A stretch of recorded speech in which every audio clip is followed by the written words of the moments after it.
Os invito a que vayamos de nuevo al libro de Génesis. Libro de Génesis. En esta mañana, capítulo 9, veremos los primeros 17 versículos. Génesis 9, primeros 17 versículos, donde ya en negrilla nos dicen los traductores, pacto de Dios con Noé. Y dice así la palabra del Señor. Bendijo Dios a Noé y a sus hijos y les dijo: fructificad y multiplicaos y llenad la tierra. El temor y el miedo de vosotros estarán sobre todo animal de la tierra, y sobre toda ave de los cielos, en todo lo que se mueva sobre la tierra, y en todos los peces del mar, en vuestra mano son entregados.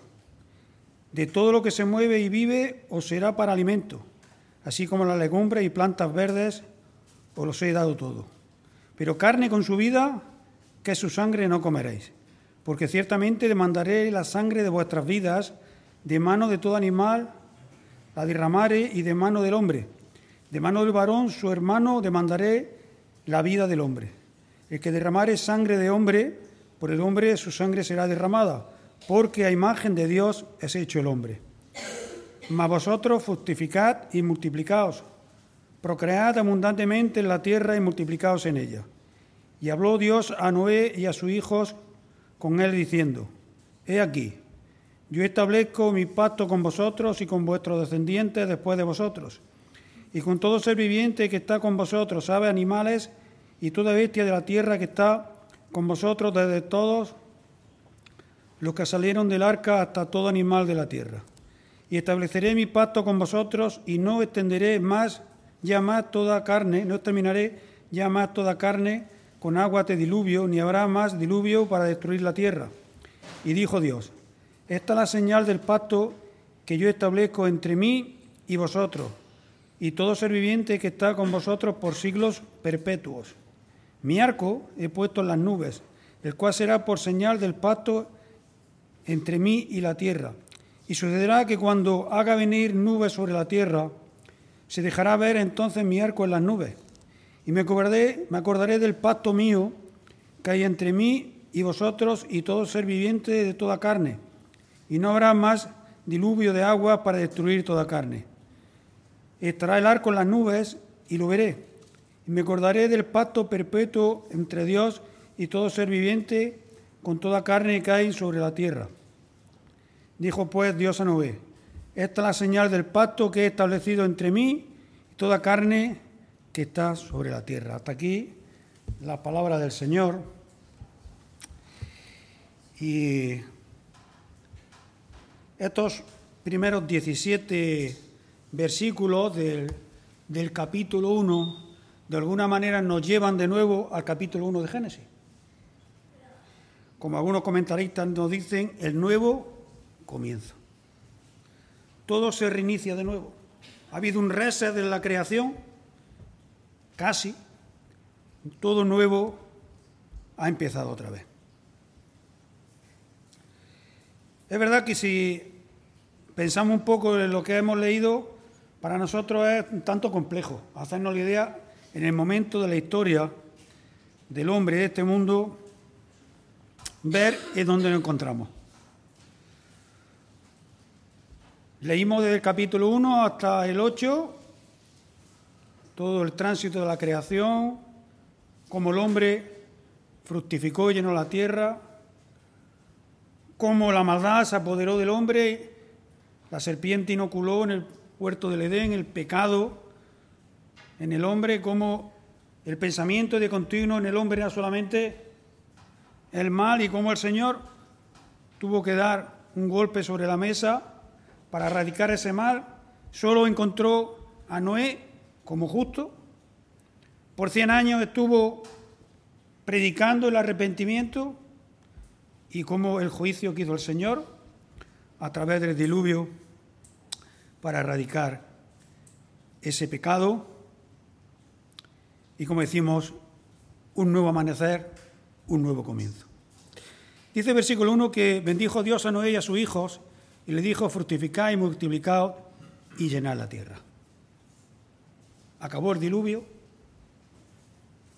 salió Noé con su mujer, sus 3 hijos y sus esposas, sacrificó a Dios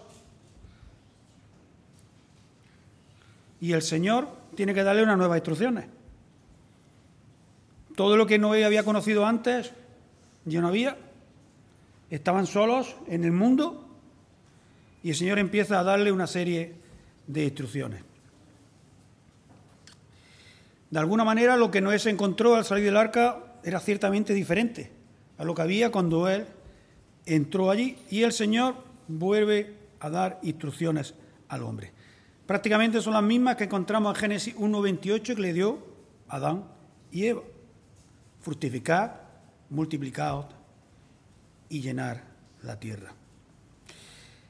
Igual que Adán y Eva se encontró en una situación única, era lo único que había en la tierra y tenían el mandato del Señor de procrear para cubrirla y llegar al punto donde el Señor quería a la humanidad.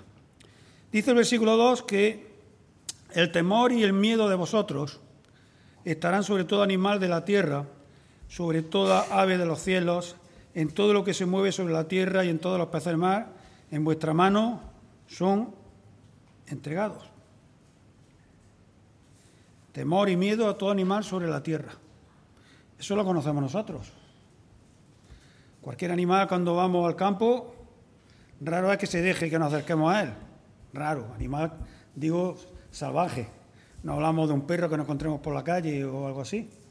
Raro es, ¿verdad? Que nos vean, ya no te digo si nos huelen o presienten que estamos por allí, ¿verdad? ¿Cómo se van?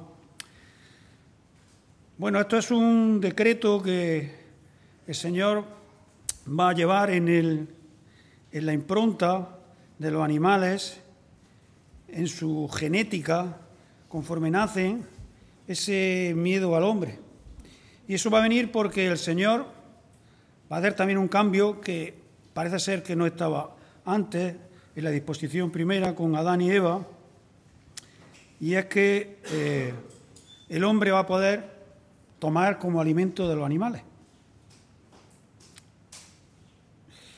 Está claro que si el Señor tiene que hacer esto con los animales es que la relación que había entre la humanidad y ellos antes del diluvio era diferente.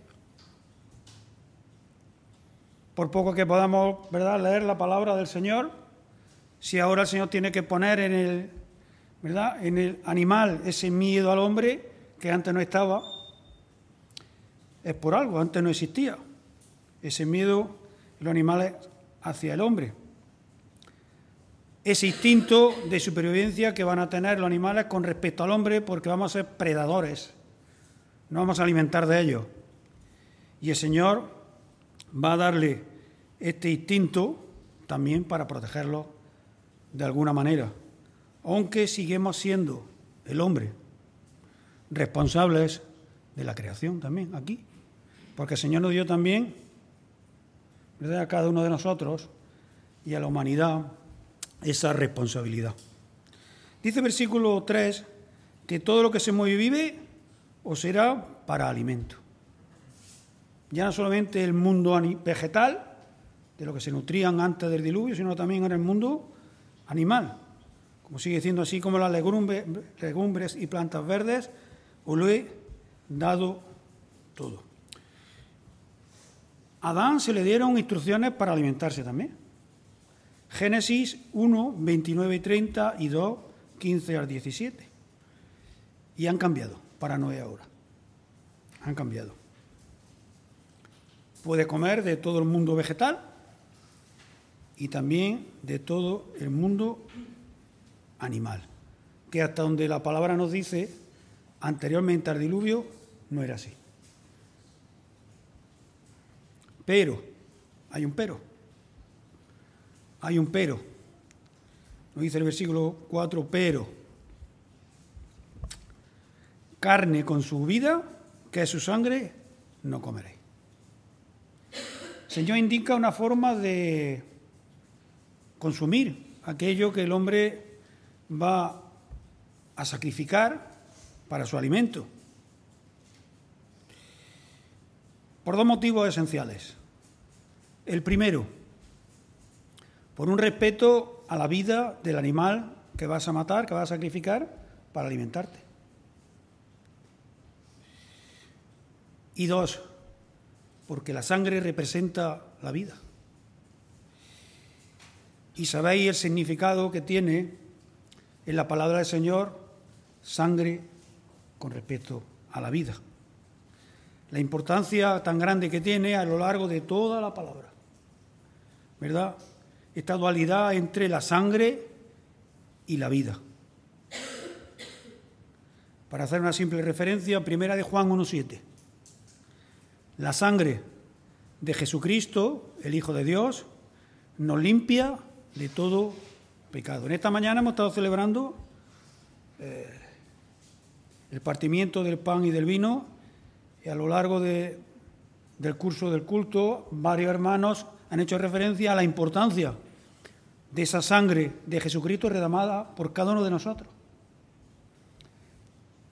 El Señor tuvo en la cruz que derramar hasta la última gota de su sangre, entregando su vida por ti y por mí. Y a través de ella, nos dice primera de Juan 1:7, que nos limpia de todo pecado, pero es mucho más extenso el beneficio que tenemos con esta sangre de precio incalculable, ¿verdad? Porque también nos santifica, nos justifica, nos redime, nos purifica, nos perdona, nos reconcilia, nos libera, nos da una vida eterna y mucho más. Por eso esta mañana, amigo, también te decimos que pienses en la necesidad que tienes, si nos estás escuchando, de que la sangre de Cristo también te limpia a ti. La sangre representa la vida del ser vivo. A nada que alguien o algún animal empieza a tener problemas de salud y empieza a perder sangre, mal va. Y si su sangre es derramada, al mismo tiempo su vida se extingue. También en esta mañana se ha hecho lectura, o se ha mencionado, mejor dicho, Éxodo 12, donde vemos la Pascua del pueblo de Israel en Egipto, cómo fue necesario el sacrificio de ese cordero y cómo esa sangre, con ese sentido tan especial, tuvo que ser rociada en las puertas de la casa de los israelitas que habían sacrificado el cordero para tomarlo esa noche de una forma, ¿verdad?, como el Señor le había instruido. El animal que se sacrifica, le está diciendo el Señor, tienes que asegurarte que está muerto cuando vaya a consumirlo. Y qué mejor manera hay que sacrificarlo de esta manera, desangrándolo enteramente. Porque ese animal que vas a sacrificar y vas a comer necesita que lo respetes por la vida que pierde por ti. Y hay que hacerlo de manera compasiva, sin sufrimiento, gratuito, porque hay que darle las gracias que entrega su vida para que tú te puedas alimentar con él. Dice versículos 5 y 6, porque ciertamente, dice el Señor, con respecto al mandato de la sangre, demandaré la sangre de vuestras vidas. De mano de todo animal la demandaré, y de mano del hombre, de mano del varón, su hermano, demandaré la vida del hombre. El que derramare sangre de hombre, por el hombre su sangre será derramada, porque a imagen de Dios es hecho el hombre. Una nueva dispensación, un nuevo orden empieza ahora. Y el Señor tiene que establecerlo así. Todo animal u hombre que derrame sangre de hombre no puede ser, ¿verdad?, pasado por alto. Y así lo recoge la palabra del Señor. E impone la pena capital. Todo animal u hombre que de forma ilegítima, gratuita, derrame sangre de hombre, tiene que ser ajusticiado. ¿Y por qué podríamos decir esto? ¿Por qué? El versículo 6 nos lo va a explicar perfectamente, ¿verdad? Y nos dice, porque a imagen de Dios fuimos creados. ¿Solamente el hombre fue criado a imagen de Dios? Sí. solamente. Encontramos en la narrativa de la creación, Génesis 1:26, como nos dice que entonces dijo Dios, hagamos al hombre a nuestra imagen conforme a nuestra semejanza. No hay nada más. El que la creación que haya sido creado a imagen de Dios. Por esta es la razón, ¿verdad?, que no se puede derramar gratuitamente la sangre del hombre creado a imagen de Dios sin la responsabilidad de dar cuenta a Dios por ella. Porque tiene un valor superior, porque estamos hechos a imagen de Dios. Y el Señor así tiene que establecerlo y reafirmar esta instrucción para que quede claro en el pacto que está haciendo con Noé, podríamos decir el pacto con sus hijos y sus esposas, pero hemos leído que el pacto va mucho más allá, va con toda la creación, con toda la humanidad y es un pacto perpetuo para siempre. Por lo tanto, se está estableciendo un nuevo orden, una nueva forma de gobierno que antes no existía, antes del diluvio. Y me vais a perdonar, voy a hacer una lectura de un párrafo, de un pequeño librito que tenía en casa,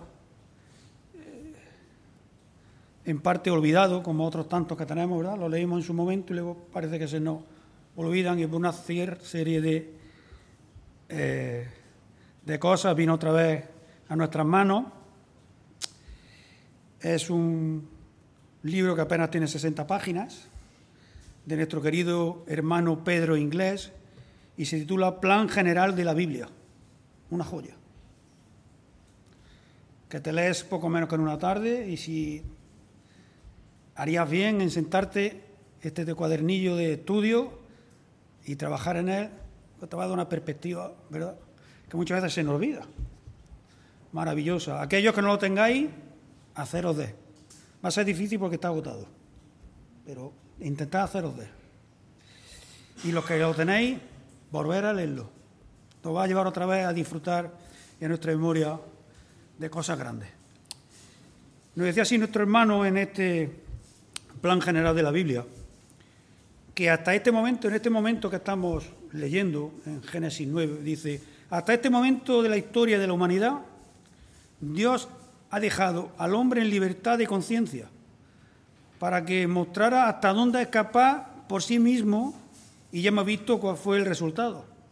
El Señor tuvo que hacer un juicio a la humanidad con el diluvio, ¿verdad? Dice, es lo que se ha llamado la dispensación de la conciencia humana, de la libertad o de la autodeterminación. Y aquello no funcionó, como hemos visto. Nos sigue diciendo nuestro hermano, dice, las leyes que regulan su vida era el recuerdo de la revelación original que Dios había dado a los primeros padres y la revelación natural que yace en el corazón de todo ser humano. Así es. Todo ser humano tiene también esa impronta en su mente, en su corazón, de cómo debe guiarse. Nos lo recuerda Pablo en Romanos 2, 14 y 15, porque cuando los gentiles que no tienen ley, de aquellos que no conocen la ley del Señor, hacen por naturaleza lo que es de la ley, estos, aún no teniendo ley, son ley para sí mismos, mostrando la obra de la ley escrita en sus corazones, dando testimonio en su conciencia y acusándoles o defendiéndoles de sus razonamientos.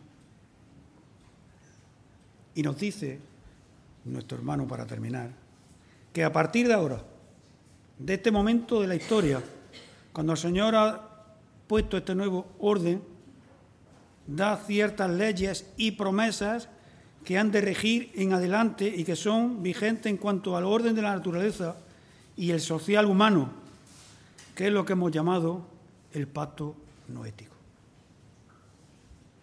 Creo que queda bastante claro con la lectura de este párrafo de nuestro hermano Pedro Inglés, en donde nos encontramos ahora. cómo es un nuevo comienzo, como decíamos, cómo se está generando este pacto y qué es lo que va a cambiar definitivamente para el hombre. El tipo de gobierno va a ser totalmente diferente, se va a proteger de una manera diferente la vida humana con esta finalidad preventiva, para tener una disciplina correctiva y especialmente para protegerla. Porque anteriormente, en la otra dispensación, no fue así y aquello, como decimos, no funcionó. También nos enseña la palabra, la Biblia, a lo largo de ella, que el castigo, la responsabilidad que tienen las autoridades con aquellos que cometen algún delito, tiene que ser ejecutada y no puede ser gratuita. No puede ser gratuito. Nosotros vivimos en un sistema de gobierno que a uno nos parecerá mejor y a otro nos parecerá peor, pero deciros que el Señor instauró desde este momento un gobierno, porque cualquier gobierno, por malo que sea, es mejor que la anarquía total. O mejor dicho, cualquier gobierno es menos malo que la anarquía total, porque el gobierno por el hombre solamente puede, ¿verdad?, dar frutos de lo que es. Nos dice Lutero, o recogen algunos diciendo que fue frase de Lutero, que Dios estableció el gobierno y le da la espada para mantener en jaque al libertinaje, no sea que la violencia y otros pecados procedan sin límites, sin control. Alguien tiene que controlarlo, nos parezca mejor o nos parezca peor.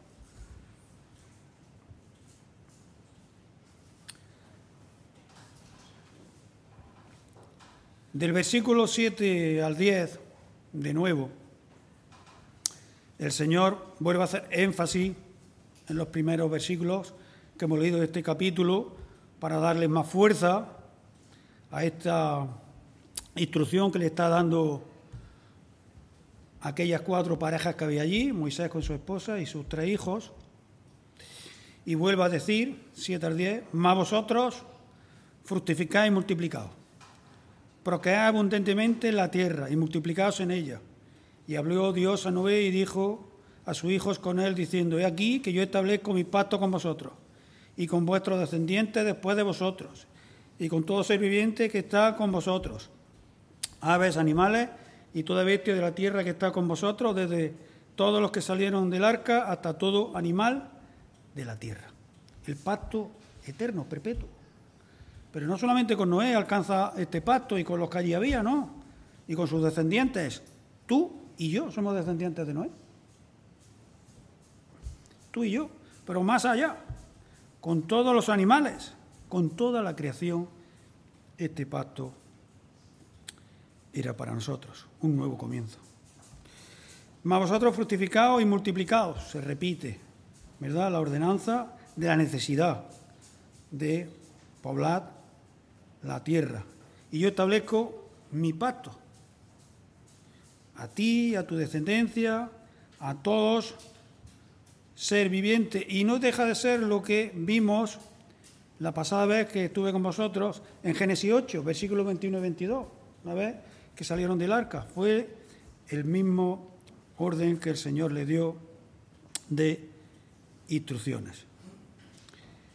Este es el primer pacto que Dios establece con el hombre, que se nos dice pacto noético, que fue pacto eterno y que afecta a toda la creación, a Noé, a sus hijos, a las criaturas que allí había, a nosotros, y que se va a estar cumpliendo hasta que el Señor redima de nuevo a la tierra.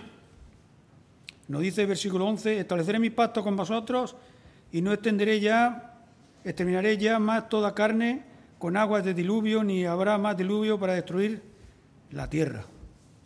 Pues debería de quedarnos cierto descanso cuando leemos esto. Sabemos que el Señor no va a volver a cubrir la tierra con agua y va a exterminar toda vida. ¿Es así? No va a volver a pasar. Debería darnos cierta tranquilidad. Cuando hemos leído, vemos el arco iris en las nubes cuando llueve, que la promesa del Señor está ahí. para con nosotros. Pero vemos que el hombre se sigue comportando poco más o menos como al principio. ¿Hemos llegado a los tiempos de Noé? Parece ser que no, por lo según dice la palabra. Que en aquel momento la maldad era, ¿verdad?, de continuo, solamente el pensamiento de ellos era el mal. Y podemos preguntarnos, pero entonces, ¿volverá a haber otro juicio en la tierra? Amigo, sí, va a haber otro juicio en la tierra.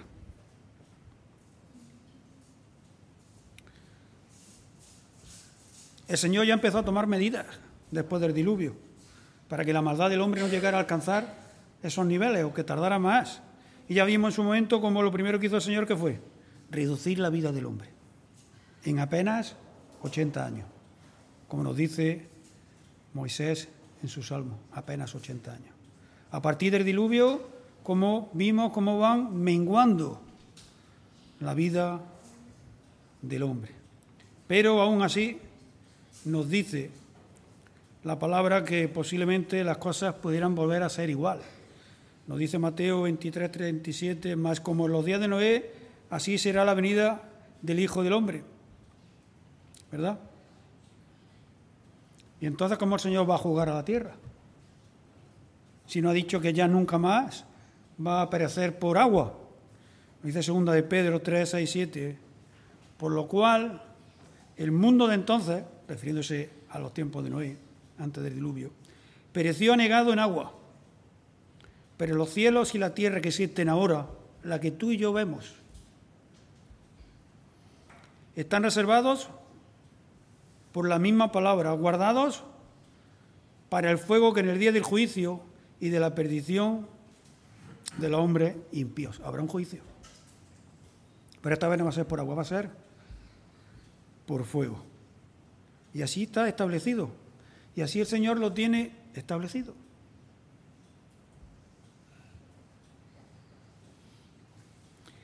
Versículos 12 al 17 ya para terminar, y dice, y dijo Dios, esta es la señal del pacto que yo establezco entre mí y vosotros, y todo ser viviente que está con vosotros por siglos perpetuos, hasta la eternidad.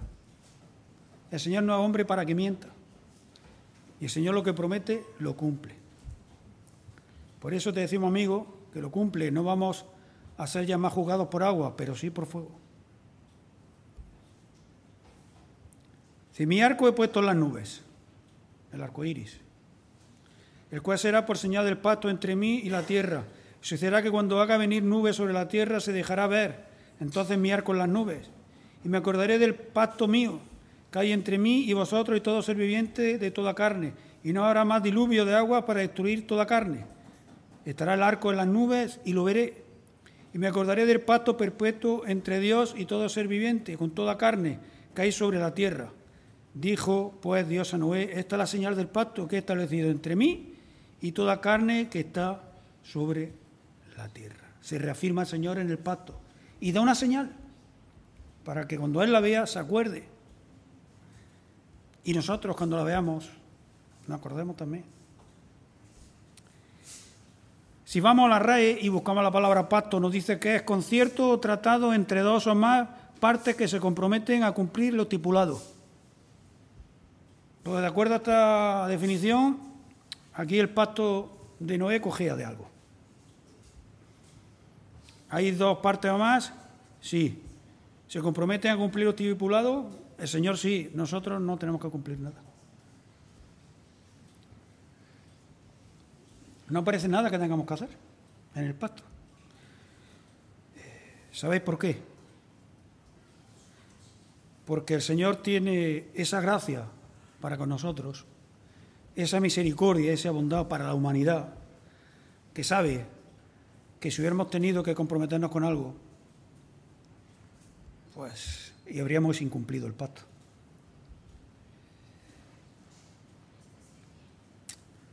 Es incomprensible para cada uno de nosotros pensar cuál es el alcance de la gracia, la misericordia y la bondad del Señor para ti y para mí sin merecerlo. Porque no hemos hecho nada ni vamos a poder hacer nada para alcanzar esa gracia.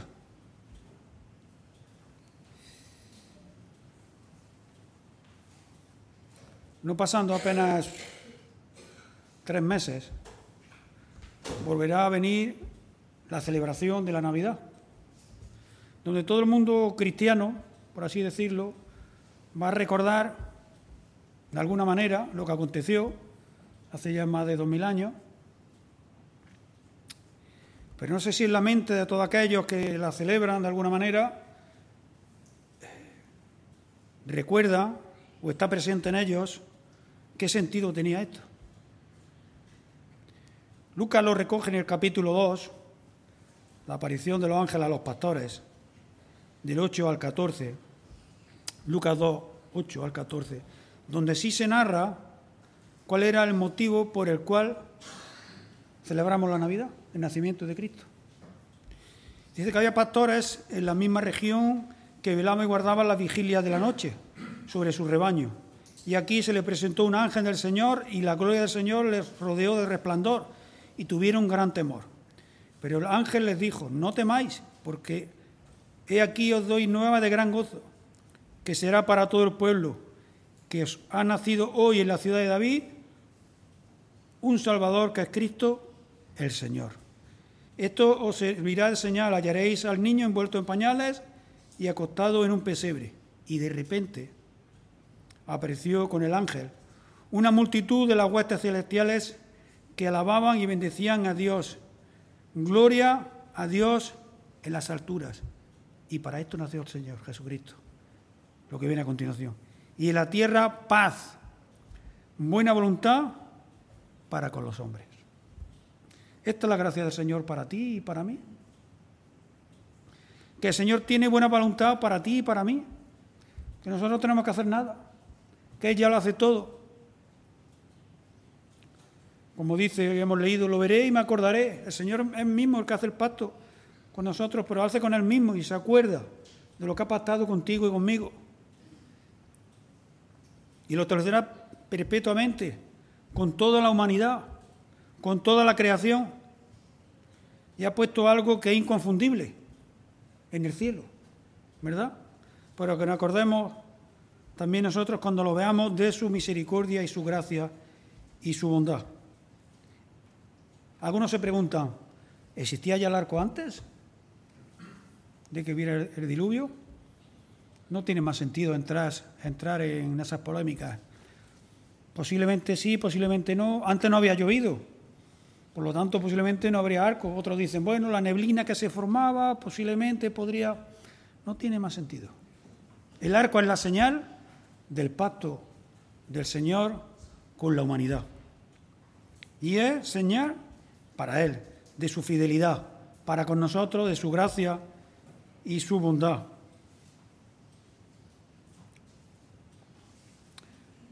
Pacto eterno para ti y para mí. Este es el primer pacto de los 5 pactos que aparecen en la palabra del Señor, que incluyen también, aparte de este, el pacto con Abraham, el abrahámico, Génesis 17, el sacerdotal, número 25, con David, el que hizo, el davídico, segunda de Samuel 23, y el nuevo pacto, Jeremías 32. Pacto del Señor para ti y para mí. Y cada uno de ellos vamos viendo a lo largo de toda la Biblia cómo la gracia del Señor, su misericordia y su bondad es para nosotros, sin tener nada que poder llevar a Él o mostrarle. Y ya para terminar, amigo, que nos está escuchando esta mañana, decirte que han pasado mucho tiempo desde que se instauró el pacto noético, que ha pasado mucho tiempo de los otros pactos también, y que el Señor, como dice la palabra del Señor, su palabra, no retarda su promesa. Con ese juicio que hemos visto por fuego en la tierra, no la retrasa. Quiero que quede en tu corazón esta mañana, segunda de Pedro 3:9, para que medites en ello. Y con esto vamos a terminar ya. Dice segunda de Pedro 3:9 que el Señor no retrasa su promesa, según algunos la tienen por tardanza, sino que es paciente, y yo añadiría en esta mañana, misericordioso y bondadoso para cada uno de nosotros, no queriendo que ninguno perezca, sino que todos procedan al arrepentimiento y a la vida eterna. Que el Señor bendiga su palabra en esta mañana y tengamos presente en nuestros corazones la gracia del Señor para ti y para mí, inmerecidamente por su gracia y su bondad para nosotros. Que el Señor bendiga su palabra. Pues sí, Señor.